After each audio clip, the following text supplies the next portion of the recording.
Livro Uma Vida com Propósito, dia 10, a essência da adoração. Entreguem-se completamente a Deus, a fim de fazerem o que é direito. Romanos 6:13. A essência da adoração está em render-se. Rendição não é uma palavra popular, quase tão mal vista quanto submissão. Ela alude à perda, e ninguém quer ser um perdedor. Rendição evoca a desagradável ideia de admitir a derrota numa batalha, perder uma competição ou capitular perante um adversário mais forte. A palavra é quase sempre utilizada em contexto negativo. Criminosos capturados rendem-se às autoridades. Na atual cultura competitiva, somos ensinados a nunca desistir, a jamais ceder. Logo, não ouvimos falar muito de rendição. Se vencer é tudo, render-se é inconcebível. Preferimos relacionar vitórias, sucessos, triunfos e conquistas a falar de complacência, submissão, obediência e rendição. Mas render-se a Deus é a essência da adoração. É uma resposta natural ao maravilhoso amor e à misericórdia de Deus. Entregamo-nos a Ele não por medo ou obrigação, mas por amor, porque Ele nos amou primeiro. Após passar 11 capítulos do livro de Romanos discorrendo sobre a maravilhosa graça de Deus para conosco, Paulo exorta-nos a entregar a nossa vida inteiramente a Deus em adoração. Meus irmãos, por causa da grande misericórdia divina, peço que vocês se ofereçam completamente a Deus como um sacrifício vivo, dedicado ao seu serviço e agradável a Ele. Esta é a verdadeira adoração que vocês devem oferecer a Deus. A verdadeira adoração é proporcionar satisfação a Deus. Acontece quando você se entrega totalmente a Ele. Repare que o versículo começa e termina com o verbo oferecer. A adoração consiste exatamente em oferecer-se a Deus. O ato de render-se é conhecido de muitas formas: consagração, fazer de Jesus o seu Senhor, carregar a cruz, morrer para si mesmo, submeter-se ao Espírito Santo. O importante é que você o faça, não o nome que damos a esse ato. Deus quer a sua vida, toda ela. 95% dela não é suficiente. 3 barreiras impedem nossa total rendição a Deus: o medo, o orgulho e a confusão. Não percebemos quanto Deus nos ama, queremos controlar a nossa vida e equivocamo-nos quanto ao significado de rendição. Eu posso confiar em Deus? A confiança é um ingrediente essencial para que você se renda. Você não irá se render a Deus a menos que confie nele. Contudo, não terá como confiar até que o conheça melhor. O medo impede que nos rendamos, mas o amor lança fora todo medo. Quanto mais você se der conta de quanto Deus o ama, mais fácil será render-se. Como saber que Deus o ama? Há vários indícios. Ele diz que é bom para você, que está sempre olhando para você, que se preocupa com cada detalhe da sua vida, que lhe deu a capacidade de desfrutar todos os tipos de prazeres, que tem bons planos para sua vida, que perdoa você, que é carinhoso e paciente com você. Deus o ama infinitamente mais do que você pode imaginar. A maior expressão desse amor é o sacrifício do Filho de Deus por você. Deus prova o seu amor por nós, visto que Cristo morreu a nosso favor quando ainda éramos pecadores. Se você quiser saber quão importante é para Deus, olhe para Cristo com os braços estendidos na cruz, dizendo: eis o tanto que eu o amo. Eu prefiro morrer a viver sem você. Deus não é um feitor cruel e nem alguém que usa a força bruta para obrigá-lo a se submeter. Ele não tenta violar a nossa vontade, prefere nos atrair com delicadeza para si, de modo que nos ofereçamos a Ele voluntariamente. Deus é amigo e libertador. E render-se a Ele traz liberdade e não escravidão. Quando nos rendemos completamente a Jesus, descobrimos que Ele não é um tirano, mas um Salvador, não um chefe, mas um irmão, não é um ditador, mas é um amigo. Admitindo as nossas limitações, a segunda barreira para a total rendição é o orgulho. Não queremos admitir que somos apenas criaturas e que não estamos no controle de todas as coisas. Esta é a mais antiga das tentações. Vocês serão como Deus. O desejo de ter o controle total é a causa de tanto estresse em nossa vida. A vida é uma luta. Mas o que a maioria das pessoas não percebe é que, como Jacó, a nossa verdadeira luta é com Deus. Queremos ser Deus e não há nenhuma chance de ganharmos essa luta. Assim declara A.W. Tozer. O motivo pelo qual muitos ainda estão angustiados, buscando e progredindo lentamente, é que ainda não chegaram ao fim de si mesmo. Ainda tentamos mandar e meter o bedelho no trabalho que Deus realiza dentro de nós. Não somos Deus e nem jamais seremos. Somos humanos e quando tentamos ser Deus, acabamos mais parecidos com Satanás, que desejou a mesma coisa. Aceitamos nossa humanidade intelectualmente, mas não emocionalmente. Quando nos confrontamos com nossas limitações, reagimos com irritação, raiva e ressentimentos. Desejamos ser mais altos ou mais baixos, mais inteligentes, mais fortes, mais talentosos, mais bonitos e mais ricos. Queremos ter tudo e fazer tudo, e ficamos deprimidos quando isso não acontece. Então, quando percebemos que Deus concedeu a outros características que não possuímos, reagimos com inveja, ciúmes e autopiedade. O que significa rendição? Render-se a Deus não é resignação passiva, fatalismo ou desculpa para a ociosidade. Não é resignar-se com a situação.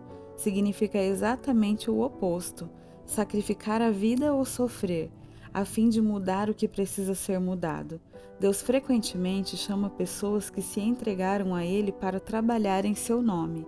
Render-se não é para covardes e nem para subservientes. De igual modo, não significa desistir do raciocínio lógico. Deus não desperdiçaria a mente que lhe concedeu. Deus não quer ser servido por robôs. Render-se não é suprimir a própria personalidade. Deus quer utilizar as suas características singulares. Em vez de diminuí-la, a rendição a aprimora, como observa C.S. Lewis. Ele diz assim: quanto mais deixamos que Deus assuma o controle sobre nós, mais autênticos nos tornamos, pois foi Ele quem nos fez. Ele inventou todas as diferentes pessoas que eu e você tensionávamos ser. É quando me volto para Cristo, quando me entrego à personalidade dele, que pela primeira vez começo a ter a minha própria e real personalidade. O ato da rendição manifesta-se mais claramente na obediência e na confiança. A tudo que ele lhe pede, você diz: sim, Senhor. Seria uma contradição dizer: não, Senhor. Você não pode chamar Jesus de Senhor quando se recusa a obedecer-lhe. Após uma noite improdutiva na pescaria, Pedro deu um exemplo de rendição, quando Jesus lhe ordenou que tentasse novamente. Mestre, esforçamo-nos a noite inteira e não pegamos nada. Mas porque és tu quem está dizendo isso, eu vou lançar as redes. Quem se entrega a Cristo obedece à ordem de Deus, mesmo que ela pareça não fazer sentido. Outros aspectos da rendição total é a confiança. Abraão seguiu as orientações de Deus sem saber aonde isso o levaria. Ana esperou pelo momento perfeito, estipulado por Deus, sem saber quando aconteceria. Maria esperou por um milagre sem saber como seria possível. José confiou nos propósitos de Deus sem saber por que as circunstâncias se desenvolveriam daquela forma. Ou seja, cada uma dessas pessoas se rendeu inteiramente a Deus. Você sabe que já se rendeu a Deus quando depende dele para resolver as coisas, em vez de insistir em manipular outras pessoas, forçar a sua própria programação diária e controlar a situação. Renuncie e deixe Deus trabalhar. Você não precisa estar sempre no controle. A Bíblia diz: entregue-se ao Senhor e espere pacientemente por Ele. Em vez de tentar com mais afinco, confie mais. Você também só sabe que se entregou a Deus quando não reage às críticas ou não tem o ímpeto de se defender. O coração entregue a Deus se destaca nos relacionamentos. Depois que se entrega a Deus, você não precisa mais dos outros. Não exige os seus direitos e nem se porta de maneira egoísta. Por muitos, a parte mais difícil de se entregar a Deus é o dinheiro. Eles pensam: quero viver para Deus, mas também preciso ganhar dinheiro suficiente para viver comodamente e me aposentar algum dia. A aposentadoria não é o objetivo de uma vida entregue a Deus, porque competirá com Deus para ser o principal alvo de cuidados em sua vida. Jesus disse: vocês não podem servir a Deus e ao dinheiro, pois onde estiver o seu tesouro, aí também estará o seu coração. O maior exemplo de autorrendição é Jesus. Na noite anterior à crucificação, ele se rendeu aos planos de Deus e orou: Pai, tudo te é possível, afasta de mim esse cálice. Contudo, não seja o que eu quero, e sim o que tu queres. Jesus não orou: Deus, se você puder, afasta esse sofrimento, faça-o, por favor. Ele já havia afirmado que Deus poderia fazer qualquer coisa. Em vez disso, orou: Deus, se for do teu interesse afastar esse sofrimento, afasta-o, por favor. Mas que se cumpra o teu propósito, e esse também será o meu desejo. Quem verdadeiramente se rende a Deus diz: Pai, se esse problema, dor, doença ou circunstância é necessário para o cumprimento do teu propósito e para que a tua glória resplandeça em minha vida ou na vida de outra pessoa, por favor, não o afaste. Esse nível de maturidade não é facilmente alcançado. No caso de Jesus, ele ficou tão angustiado com os planos de Deus que transpirou gotas de sangue. Render-se é uma decisão difícil. No nosso caso, é uma intensa guerra contra a nossa natureza egoísta. A bênção de se render. A Bíblia é clara como um cristal a respeito dos benefícios de se entregar a vida inteiramente a Deus. Em primeiro lugar, você sente paz. Pare de discutir com Deus. Concordando com Ele, você ao menos terá paz e as coisas irão bem para você.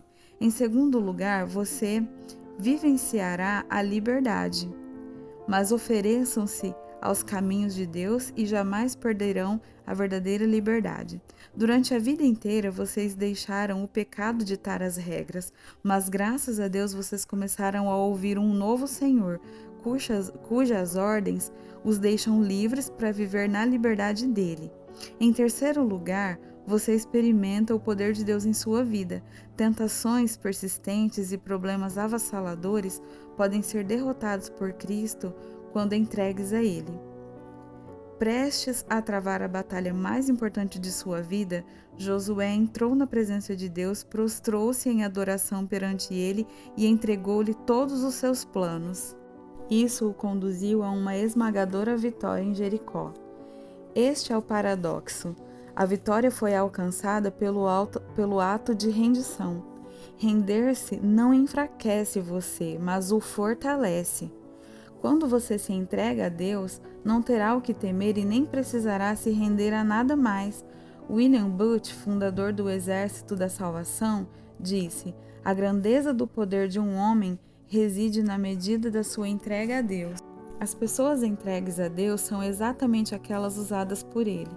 Deus escolheu Maria para ser a mãe de Jesus não por causa do seu talento, riqueza ou beleza, mas porque ela já havia se rendido a Ele.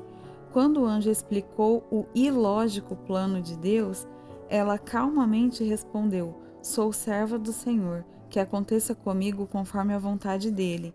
Nada é mais poderoso que uma vida entregue nas mãos de Deus. Portanto, entregue-se inteiramente a Deus. A melhor forma de viver. Todas as pessoas, com o tempo, se rendem a algo ou a alguém. Se não for a Deus, você se renderá a opiniões ou expectativas dos outros, a dinheiro, rancor, medo, orgulho, luxúria ou ego. Você foi feito para adorar a Deus, e se fracassar em adorá-lo, encontrará outras coisas, outros ídolos aos quais entregará a sua vida. Você é livre para escolher a quem se entregar, mas não ficará livre das consequências dessa escolha. Se você não se render a Cristo, então se renderá ao caos. Render-se a Deus não é a melhor maneira de viver, é a única maneira de viver. Nada mais funciona. Todas as outras vias levam à frustração, à decepção e à autodestruição. A Bíblia denomina a rendição a Deus de culto racional. Outra versão traduz como a maneira mais sensata de servir a Deus. Render a vida não é um impulso tolo da emoção, mas um ato inteligente e racional. A atitude mais responsável e inteligente que você pode tomar na vida. Foi por isso que Paulo disse: temos o propósito de lhe agradar. Os seus momentos mais sábios serão aqueles em que você disser sim a Deus. Pode levar anos, mas você acabará descobrindo que o maior obstáculo das bênçãos de Deus não são os outros, mas você mesmo, a sua teimosia, seu orgulho obstinado e a sua ambição. Você não pode cumprir os propósitos de Deus enquanto estiver concentrado em planos pessoais. Se Deus for realizar uma obra profunda em sua vida, ela começará por aí. Então entregue tudo a Deus. Arrependimentos do passado, problemas do presente, ambições do futuro, medos, sonhos, fraquezas, rotinas, mágoas e traumas. Ponha Jesus Cristo no banco do motorista. Entregue-lhe o volante. Não tenha medo. Nada sob o controle dele poderá ficar descontrolado. Orientado por Cristo, você pode enfrentar qualquer situação. Você será como Paulo. Eu estou pronto para tudo, à altura de qualquer desafio por meio dele, que inspira uma força interior em mim, ou seja, independente na dependência de Cristo. O momento da rendição de Paulo ocorre na estrada rumo a Damasco, depois de ter sido derrubado por uma luz ofuscante. Outros tiveram a sua atenção atraída por métodos menos dramáticos. Mesmo assim, o ato de render-se nunca é um acidente isolado. Paulo disse: todos os dias enfrento a morte. Há o momento da rendição e também a prática da rendição, que ocorre a todo momento e por toda a vida. O problema do sacrifício vivo é que ele pode escapulir do altar. Então você provavelmente precisará renovar a rendição de sua vida 50 vezes por dia. Você deve fazer disso um hábito diário. Jesus disse: se as pessoas querem me seguir, precisam abrir mão de suas vontades, precisam estar dispostas a negar a sua vida diariamente para me seguir. Deixe-me adverti-lo. Quando você decidir viver uma vida inteiramente entregue a Deus, essa decisão será testada. Isso significa que algumas vezes você realizará tarefas inconvenientes, impopulares, custosas ou aparentemente impossíveis. Significa que, em geral, fará o oposto do que você deseja. Um dos grandes líderes cristãos do século XX foi Bill Bright, fundador da Cruzada Estudantil e Profissional para Cristo. Por meio do trabalho dessa organização ao redor do mundo, do panfleto As 4 Leis Espirituais e do filme Jesus, visto por bilhões de pessoas, mais de 200 milhões de indivíduos vieram a Cristo e passaram a eternidade no céu. Certa vez eu perguntei a Bill, por que Deus usa e abençoa tanto a sua vida? E ele respondeu: quando eu era jovem, firmei um contrato com Deus. Eu o redigi de fato e assinei o meu nome embaixo. O contrato dizia: deste dia em diante, sou um escravo de Jesus Cristo. Você já firmou um contrato com Deus? Ou ainda está se debatendo e lutando com Ele a respeito do direito que Ele tem de fazer com a sua vida o que quiser? Esse é o momento de você se render à graça, ao amor e à sabedoria do Senhor. Pensando sobre o meu propósito de vida, esse é o momento que nós pegamos nosso caderno, nossa caneta e vamos para o pensamento sobre o meu propósito do dia 10. O tema para reflexão é: a essência da adoração é a rendição. O versículo para memorizar está em Romanos 6:13. Entregando-se completamente a Deus para que Ele use vocês a fim de fazerem o que é direito. E a pergunta para meditar: que área de minha vida estou evitando entregar nas mãos de Deus? Poderíamos também parar para refletir o quão contraditório está em dizer não, Senhor, quando respondemos não e dizemos Senhor. Se Ele é Senhor, não tem como respondermos não à vontade dele, já que Ele é Senhor. Até amanhã.